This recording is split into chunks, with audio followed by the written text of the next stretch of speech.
Hello everyone and welcome once again to Headquarters Ship Wellington, the home of the Honourable Company of Master Mariners for this year's celebration of the Maritime Foundation's 26th Maritime Media Awards. With the country emerging from the effects of COVID, 2021 has seen a remarkable expansion of Britain's maritime profile and aspirations, exemplified by the government's predominantly maritime-based integrated review of security, defence and development, its championing of global Britain and its commitment to clean, safe, healthy and sustainably productive seas. British ports are transforming themselves in the wake of Brexit into multimodal transport and supply chain hubs and green energy pioneers. As we speak, the Royal Navy's carrier strike group, led by HMS Queen Elizabeth, is in the 5th month of her 7-month global deployment, operating with allies, promoting and protecting British interests, and reinforcing the democratic response to authoritarian regimes. In addition, this coming decade will see 8 classes of warship or submarine under construction, with British companies leading several other major overseas programs. Meanwhile, our fishing communities, merchant and diverse marine sectors will continue their vital contributions to our prosperity and international footprint. The old hands among you will recall that these awards were established to honour and remember the career and life of Desmond Wettern, whose distinctively direct and well-informed naval journalism was a popular, influential and widely read feature of the Daily Telegraph over 2 decades. It seems highly appropriate then to get underway with the Desmond Wettern Fleet Award for the Royal Navy team with 2021's Best Media Profile.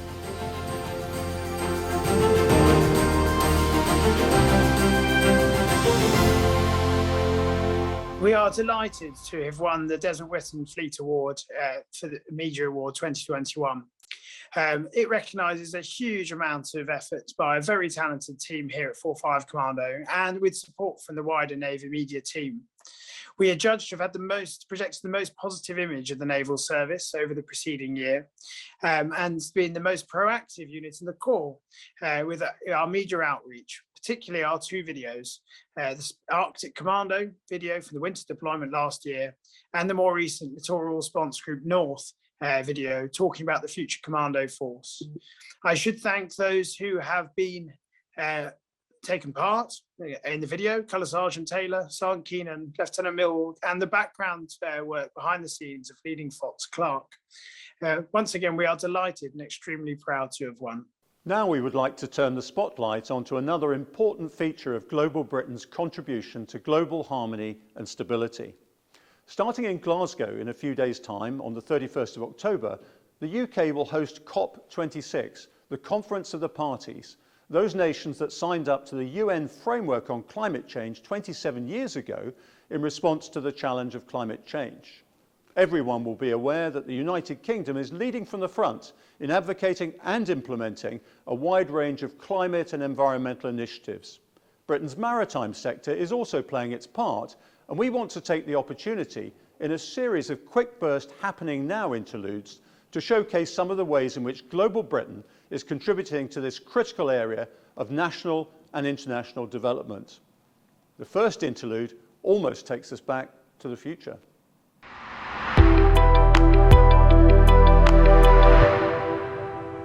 My name's Gavin Allwright, and I'm the Secretary General of the International Windship Association, an organisation that's bringing wind propulsion back into commercial shipping.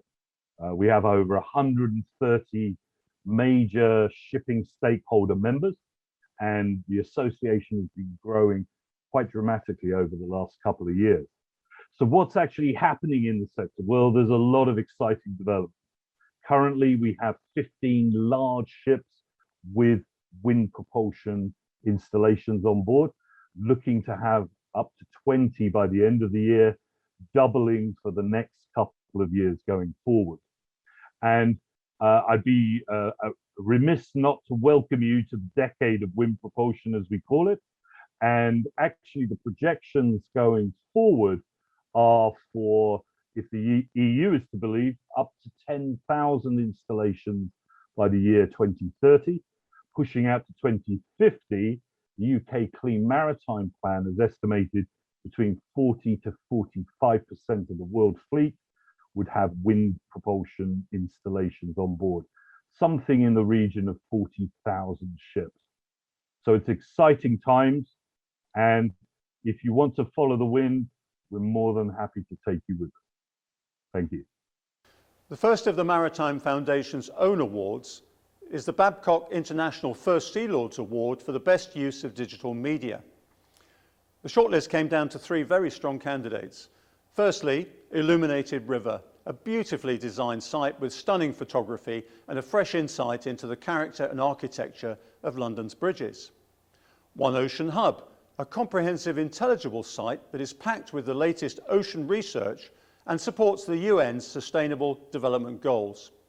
And finally, the Thames Festival Trust, which pulls together in one place all the artistic, educational and heritage events that happen on and along London's river. And the winner, with its clever and impactful theme, as the judges put it, is One Ocean Hub.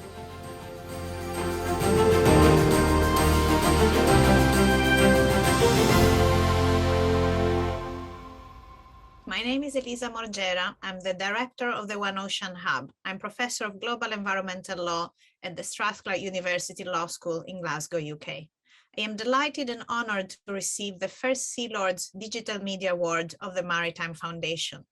At the One Ocean Hub, this award has really been seen as particularly important because it recognizes our effort in presenting research on the ocean in an inclusive manner in a challenging digital environment.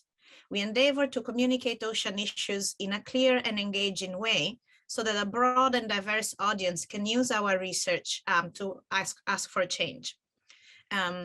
We're trying to make this impact also at the upcoming UN Conference on Climate Change in Glasgow in the next few weeks.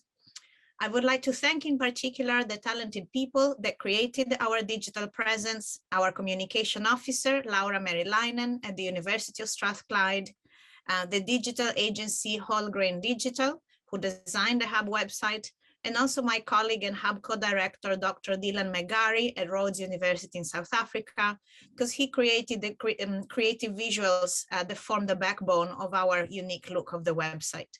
Thank you so much also to all the researchers across the Hub, including early career researchers that continue to provide engaging content for the website.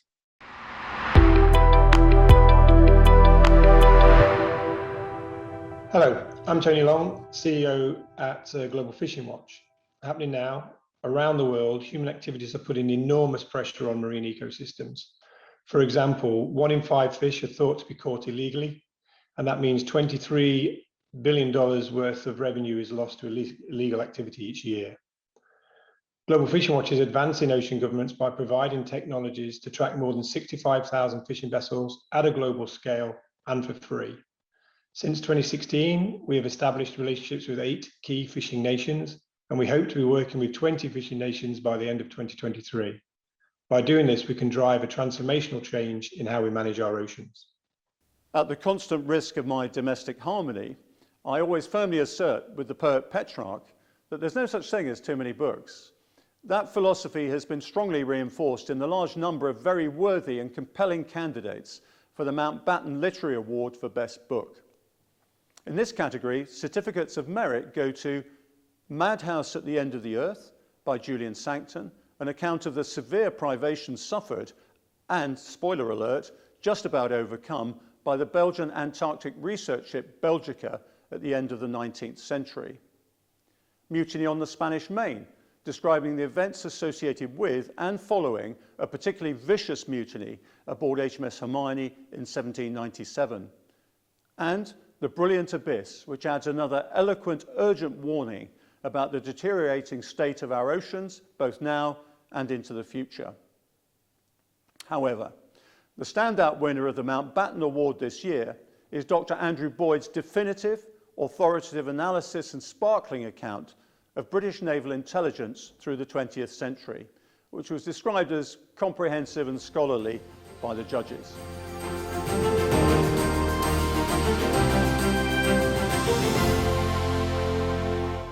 I'm absolutely delighted to have won the Maritime Foundation Mountbatten Literary Award for 2021.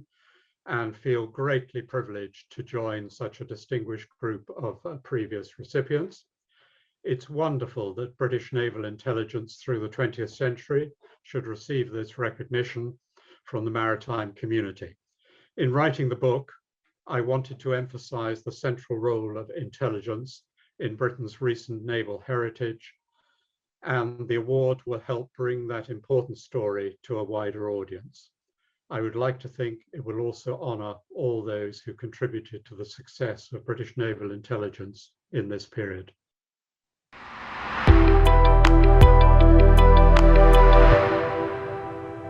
I'm Paul Turner. I'm the Managing Director of CMB.Tech.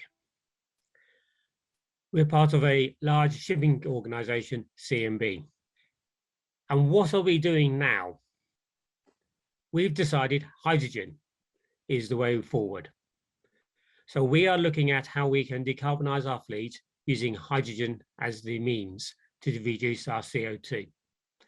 And we have launched our first vessel in 2017, the Hydroville. And the second vessel was launched earlier this year, the Hydro Bingo in Japan. And as we speak today, we are launching our third vessel, a crew transfer vessel on hydrogen. We believe hydrogen is the answer. We also understand that it's difficult to carry enough hydrogen on board. So for our larger vessels, we're looking at how we can carry that hydrogen on the ships, and we're looking at ammonia or methanol or other hydrogen carriers such as LOHCs.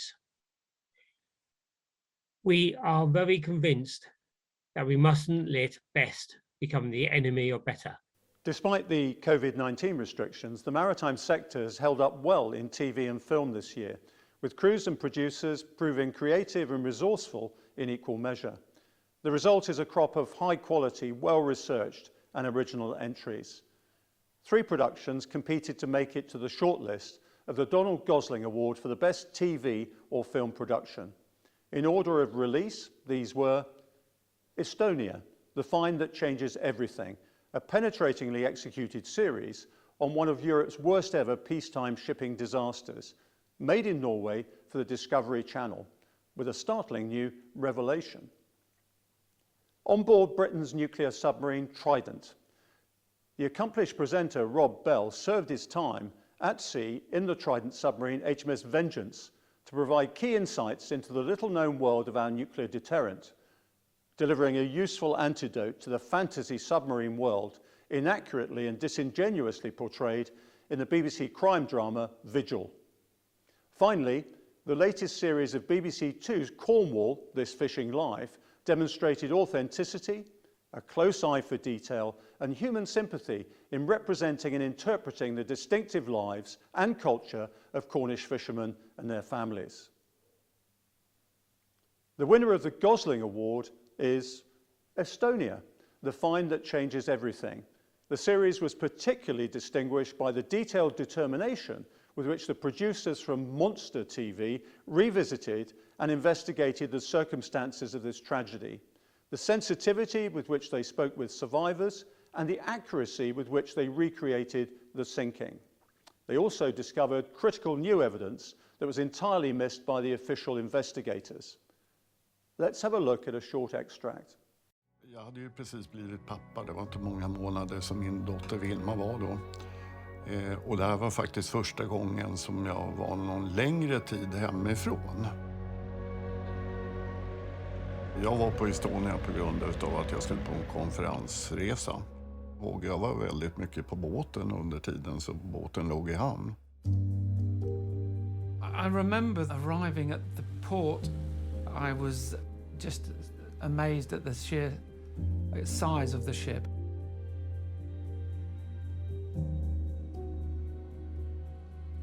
Den är stor, ganska stor, den är 150 meter lång drygt.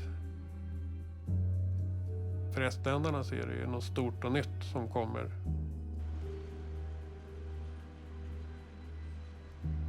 Alla vi ester var ju naturligtvis väldigt stolta över det, att vi hade en så modern och vacker färja och så vidare.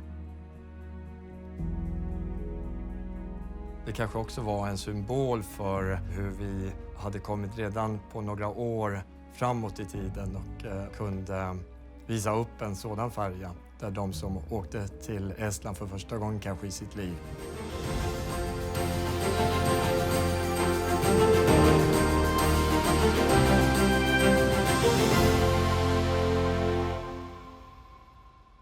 Hello everybody.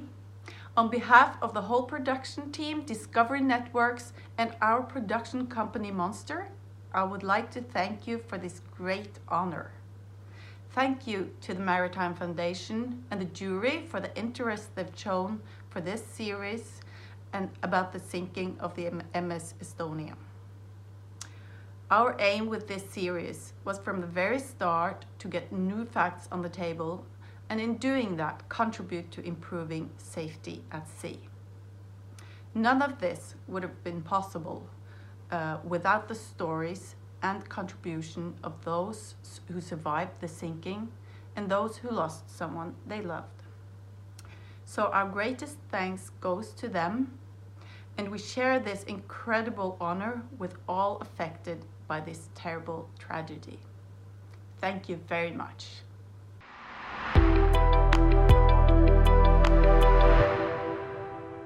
My name is Rob Stevens, and I'm the chairman of the tidal energy company, Perpetua's Tidal Energy Centre.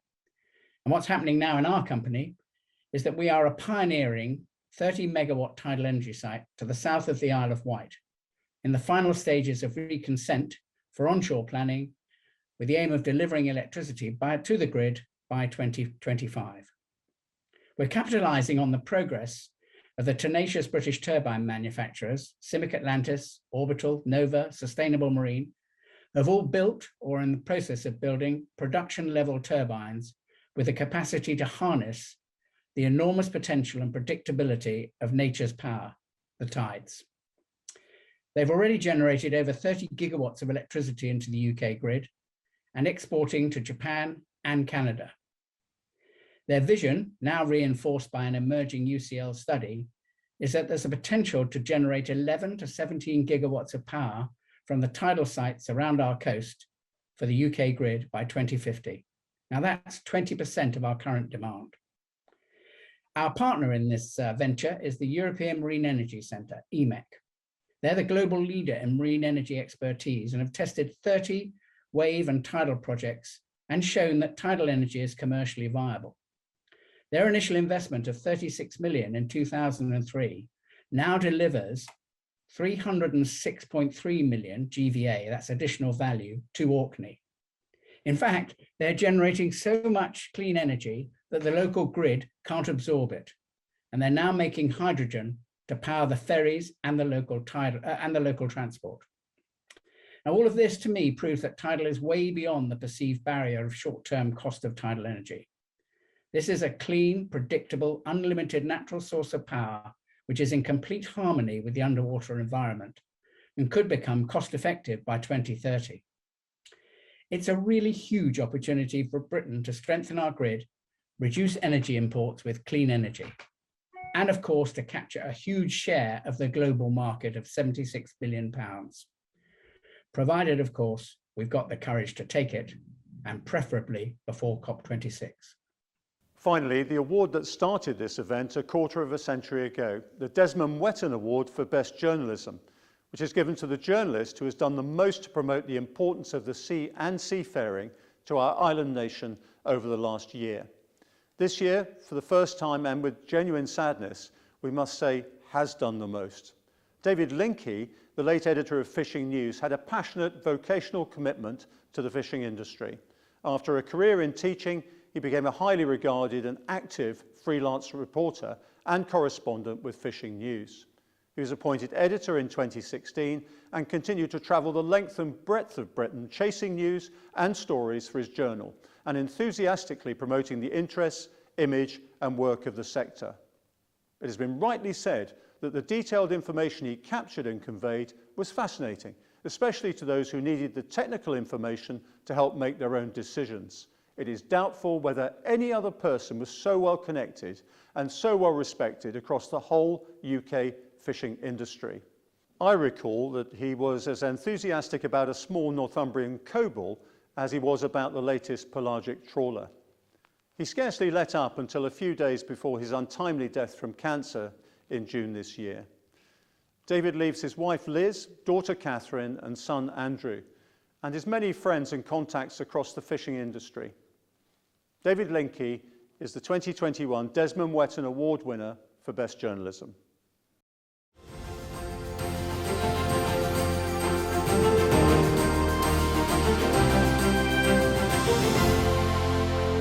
I'm Tim Oliver. I used to be the editor of Fishing News before Dave Linke, who I'm really pleased to hear has won the Desmond Wettern Award. David started working for Fishing, well, he began his career with Fishing News as a freelance when he was a school teacher, and his hobby was to go around the ports in his school holidays with his camera, photographing fishing vessels, talking to fishermen, and he just generally loved the fishing industry. And he used to send me freelance articles, which were very good. And he always wanted to work for Fishing News, and eventually a vacancy came up and we appointed Dave as the Fishing News correspondent for Scotland and the north of England. He also was the editor of a fishing vessel directory, which we produced at that time. And David was the most committed and passionate and enthusiastic reporter that you could possibly have on the fishing industry.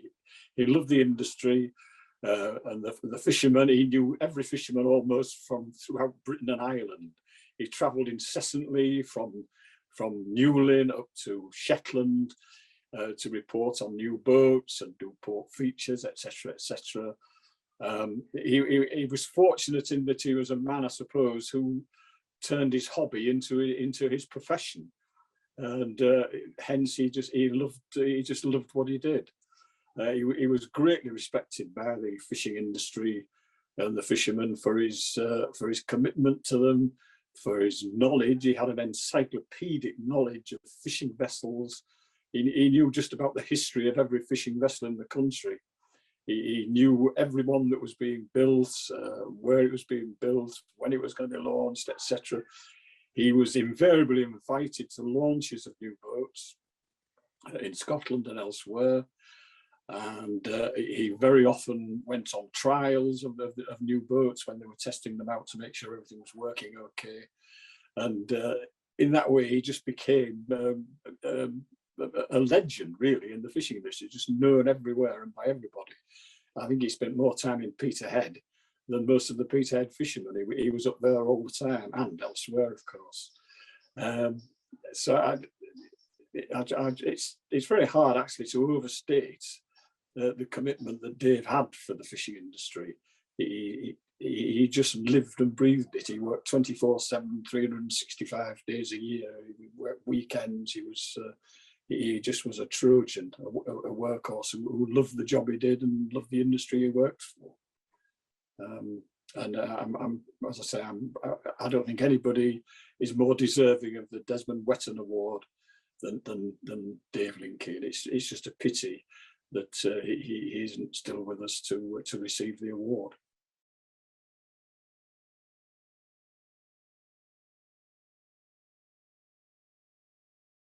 The Maritime Foundation's Media Awards are unique. They celebrate dedication and commitment to the maritime sector, and they do that while balancing an understanding of the past, an encouragement of the present, and offering a vision of a cleaner and greener and more sustainable future. The media landscape has changed significantly since the Maritime Foundation was set up, and no doubt it will continue to evolve. But whatever medium we use, we will continue to praise excellence, accuracy, and ambition. And with that word from our awards chairman, our revels now are ended. Our website contains all the awards and candidates in detail, and our annual magazine, Maritime 2021, covering all aspects of global Britain, free online and available in print for the cost of the postage.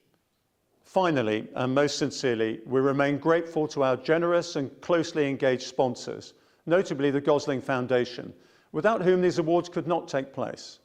We also appreciate the support of all those who have an interest in the use and future of the sea, and Britain's revived role as global Britain as a major presence on the primary medium of access and exchange that is the sea. As Jacques-Yves Cousteau said, for nations and individuals, the sea, once it casts its spell, holds one in its net of wonder forever. Let me wish you all the best in your endeavours and aspirations, and encourage you to join us again next year for the 2022 Maritime Foundation Maritime Media Awards.